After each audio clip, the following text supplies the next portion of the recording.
All right, y'all, here we are, day 3, 2025 SHOT Show. I was cruising down here to the Buffalo Bill Cody Museum to see my friends, and lo and behold, look what I bumped into. Kristen, of course, the lovely and infinite wise Kristen. But not to take away from that, look at this beauty, an original 1897 Winchester trench gun. I mean, my God, does it just not speak to you? I mean, it says a lot to me. And this gun, it's the prettiest darn gun at SHOT Show Hey, 2025. I agree. And it's the longest bayonet here. And yeah, it speaks to me stories. It's history for military. It's history for our own collection of firearms at the Cody Firearms Okay. Museum. Because this comes directly to us from the Winchester Reference Collection in New Haven, Connecticut. Really? So we're talking Winchester Repeating Arms Company. They created this gun, pulled it directly off of the production line, and put it in their reference collection. So it's uncirculated. Uncirculated. God. Which is not something you can say for a gun that's over 100 years old. Right. Usually. It is gorgeous. But as I understand it, there are a nearly infinite number of gorgeous and semi and unique firearms at the Cody Museum. So yeah, this is just one of 7,000 firearms. 7,000. 7,000, and that's we kind of estimate, give or take, another 100. Right. So yeah, it's just one of many. Everything from ancient Chinese hand cannons to our modern firearms to one of our more recent acquisitions, which is a M200 intervention from Chi-Tac. Could we take a look at that? Sure, come on around. As you can see, we're pretty busy. Which is great. So it's probably, we have the longest bayonet Okay. here at SHOT Show, and we probably have the loudest paint job also at SHOT Show. Yeah, okay, I'll buy that. But if we have any Call of Duty fans out there, this is the original fall camo that you could get in Call of Duty Modern Warfare 2. Oh, wow. You would get it after your 250th headshot. Nice. So, which is the perfect gun. I mean, this made video games go viral, and we're talking early YouTube days. So this is a Chi-Tac M200 intervention, and it is a factory Cerakoted gun. So it come from Chi-Tac like that? Yep, we specifically worked with the company. We thought they were going to tell us to go away. Y'all are crazy when we asked for the fall camo. Right. Turns out they're big gun nerds too. Who'd have thunk it? Who'd have thunk it? What is it chambered in? So it's 408 Chi-Tac. Nice. So, it's the cartridge that they made famous, they did the trials with, so it's about as quintessential as you could get. Agreed. But there's another booth over there, another showcase. Do we have just a moment more of your time to take a look-see? You mean you want me to talk more about guns? Absolutely, I Heck do. yeah. Awesome. So if you want, we can head around the back and then come around the front. Okay. Because these are some of our stocked pistols. Everything from a Mauser semi-automatic pistol to this ridiculous single-shot muzzle-loading flintlock. Volcanic C96 Mauser, the broom handle. The broom handle. And Classic guns. I can't, every time I see that, I think the movie Joe Kidd. Do you remember the Clint Eastwood movie Joe yes. Kidd? Heck yeah. So, Most people don't realize that, most people think German's military gun, but the Mauser C96 was sold as a Western frontier gun. Right, absolutely. If memory serves, the stock served a number of functions other than just making an SBR.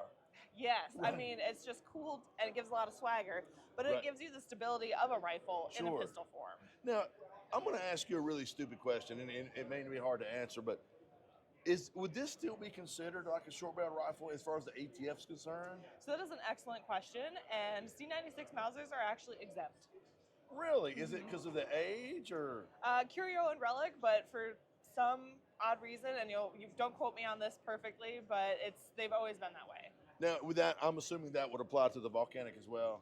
So the Volcanic and the Flintlock right here are considered antiques. They were made before 1898. So it doesn't apply either. They're not guns, technically, by Really? the rule of the law. Okay.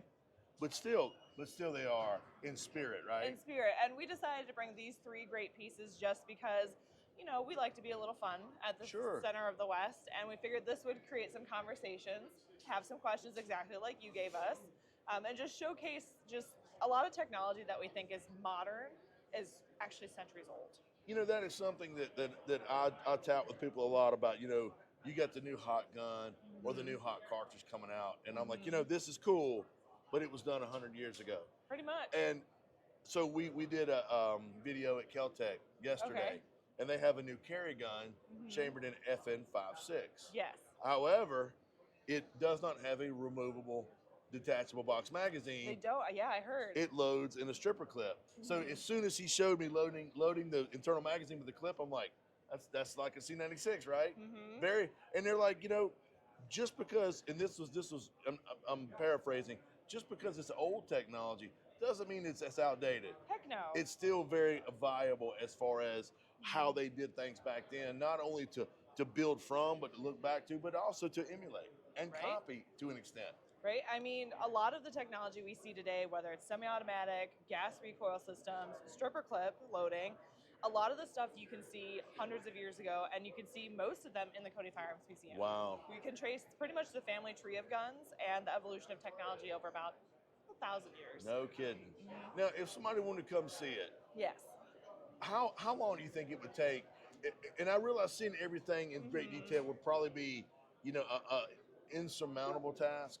But if somebody wanted to really get a good feel of the place, how long do you think it would take? That is a good question. I've worked there for 5 years now, and I still haven't seen every single Wow. thing. I mean, any given day we have 4,000 guns on display. Oh my goodness. And we're collecting still today, so things are switching out.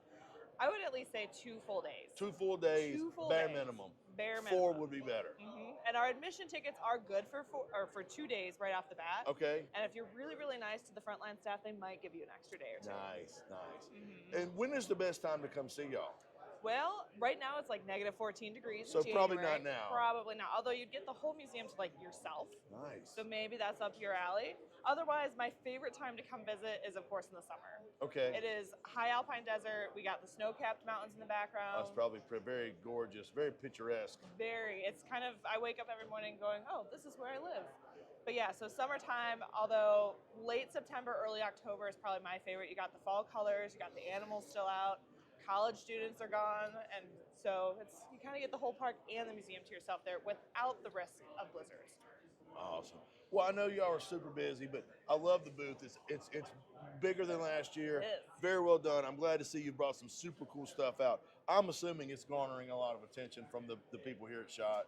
Yes, we have talked to like thousands of people, and it's just the morning of the 3rd day. Right.